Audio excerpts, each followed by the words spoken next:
4.1 Part 1 is called Antiderivatives and Indefinite Integrals. Antiderivatives, as you might think, are the opposite of derivatives. Anti means opposite. So what we're going to be doing is undoing derivatives. The symbol that we use to represent the fact that we're going to undo a derivative is this integral symbol. It's kind of like a stretched out S. And then X is the integrand. What that is, the integrand is the answer that you got by doing a derivative. So what we're doing is I'll give you the answer for the derivative and you're going to tell me what the original function was that I took the derivative of to get an answer of x. And dx goes along with the notation for that integral symbol. The integral and the dx are partners, they pair up. The dx tells you what variable I was using here to do the antiderivative or the derivative, what the variable is that's involved in this. Because sometimes you remember the answer to a derivative is a constant and you would have no idea what variable I had in there before I took the derivative, since the variable disappeared when I took the derivative. So this dx tells you which variable was being involved in the function. It's called the variable of integration, the dx. So the integral and the dx go together. They have to be there. Both of them have to be there. It's like a capital letter and a question mark at the end of a question. You have to have both. And then the x is the answer that you got by taking the derivative. So a couple new vocabulary words. Antidifferentiation means finding the antiderivative.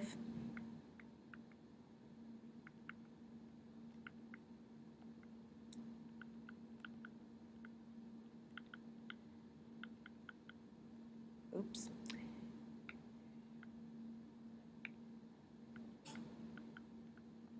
Just like differentiation means finding the derivative, antidifferentiation means finding the antiderivative.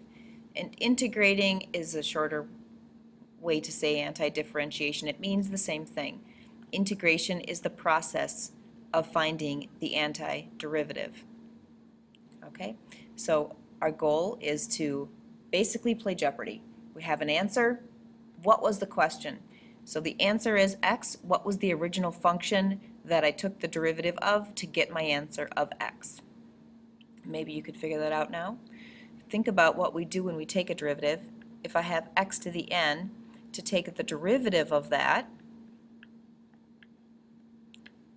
I put the n out in front, and then I subtract 1 from the exponent.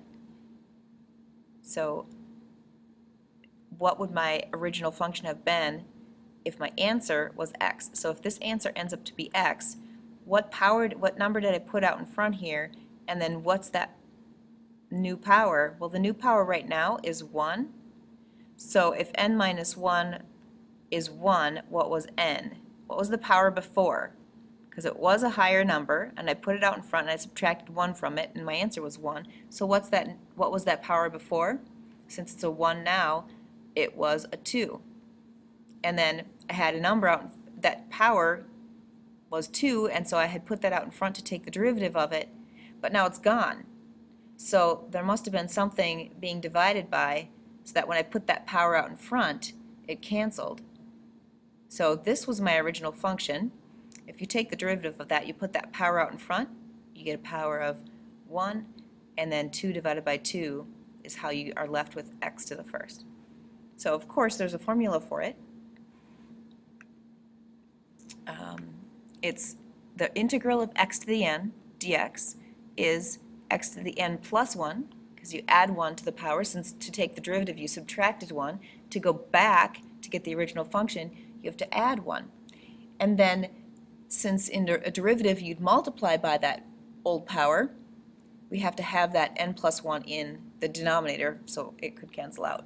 So our power rule is x to the n plus 1 divided by n plus 1. Just do opposite of multiplying, opposite of adding, opposite of subtracting. We're just doing the opposite of everything we did for derivative. So what's this plus c? Let's go back and talk about that. If we have an integral of 3 with respect to t, that's how you say that, the integral of 3 with respect to t. That means that t was the variable that was in the problem before I took the derivative, and the answer I got was 3. So what was the original function that had an answer of 3 when you take the derivative of it? What kinds of functions have a constant as their answer when you take the derivative? Constant function, or linear functions, right?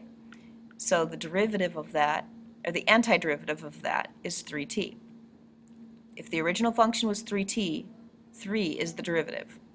So the integral of 3 dt is the antiderivative, the integral of 3 dt is 3t. The antiderivative of 3 dt is 3t. But what other functions could have been the original function? What if the original function were 3t plus 8? What's the derivative of that? Oops, that's a t.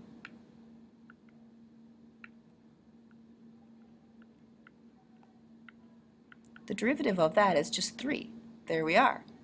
So how did I know this wasn't 3t plus 8? Or what if the original function was 3t minus 4? Isn't the derivative of that also 3? So this derivative, this answer for the derivative, could represent a whole bunch of different functions. So what we need to do then is say it could have been 3t plus any constant. And we're going to call that constant c, capital C. And what that does is it represents a family of functions. It's every function, 3t plus any constant. So it's an infinite number of functions. It's all the functions that would have a slope of 3, but many different y-intercepts. Because when you take the derivative of them, they all have a derivative answer of 3. So we have to show that our integral of 3 dt isn't just 3t. It could be an infinite number of answers. So it's 3t plus any constant. So what's the integral of 3 dx? Well, 3x was the original function if 3 is the answer for the derivative, but it could have been 3x plus any constant. So that's our family of functions. It's a whole bunch of functions. 3x plus c is an infinite number of functions. And we always have to remember when we integrate to put the plus c on the end. If you integrate an indefinite integral, which is what these are, you have to remember plus c.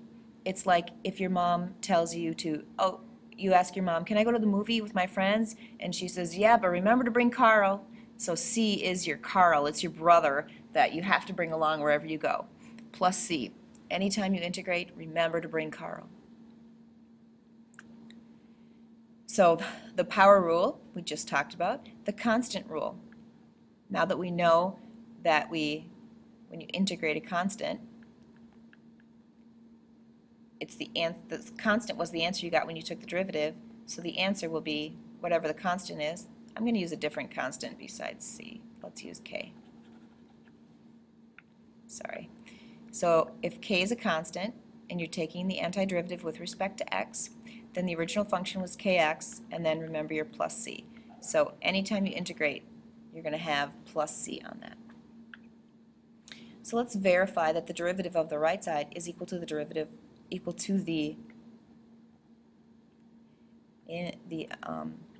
integrand of the left side. So this is the original function, and we're going to take the derivative of it and see if we get this for our answer, the answer of the derivative. Okay, so what's the derivative of x? Oh, I better rewrite this. X to the fourth plus x to the negative 1 plus c. Now it's in a good form for me to take the derivative. The derivative of x to the fourth is 4x cubed. The derivative of x to the negative 1, you put 1 out in front, subtract 1 from the exponent, and the derivative of a constant is 0.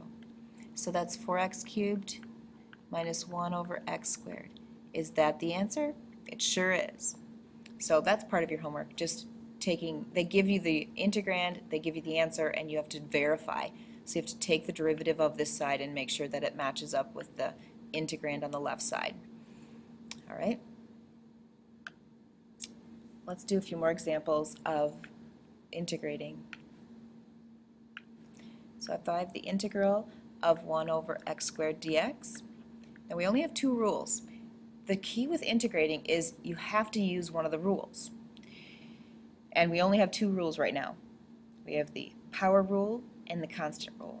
If what you have does not fit in the power rule or the constant rule, you have to rewrite it somehow, or you just can't do it.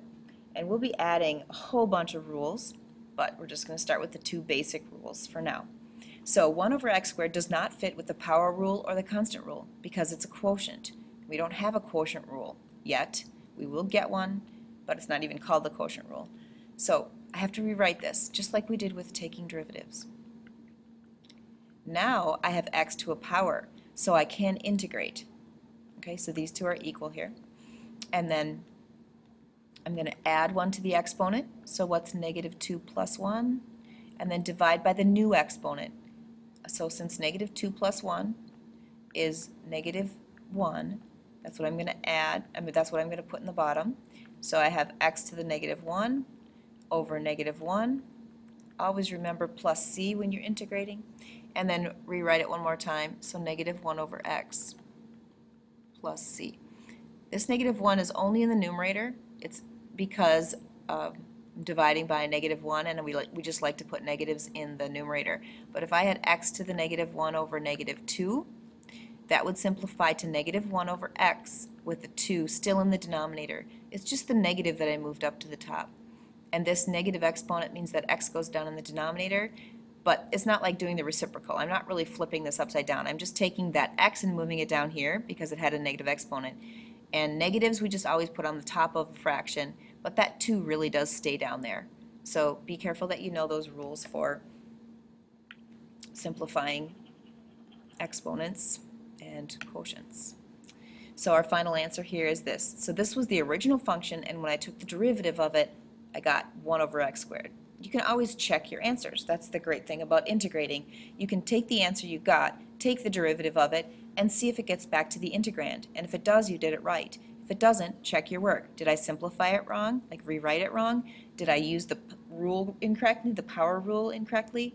Or did I simplify it wrong here? Example number 2. 1 over x squared times the square root of x. Okay, I've got a product in the denominator. I do not have a product rule for integrating yet, so I have to rewrite that so it's not a product. And I also don't have a quotient rule, so I'm going to rewrite it so it's not a quotient also. I can put equal signs in there because those are all equal. Again, using those arrows is a good choice if you forget to keep writing your integral sign. So if I'm just going to write it without an integral sign, I would definitely not use an equal sign. So x to the 1/2 is the same as the square root of x, and using our amazing rules that we learned in Algebra 1 and Algebra 2 for simplifying, x squared times x to the 1/2, you add the exponents, so 2 plus 1/2 or 4/2 plus 1/2 is 5/2. I definitely want it as a power written as an improper fraction. And then now that I don't have a product anymore, I also don't want a quotient. So I'm going to integrate x to the negative 5/2 dx. Bring that x to the 5/2 up to the top. So now I have the power rule. So I can integrate that. You add 1 to the exponent. Divide by the new exponent. Negative 5/2 plus 2/2 is negative 3/2. So that's what I'm dividing by. Remember Carl. I'm running out of room here, so I'm just going to write this down here.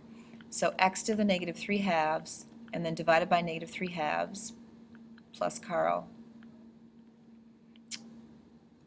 1 over, keep that negative 3/2 down there for now. So all I did was move that x to the 3/2 down to the denominator.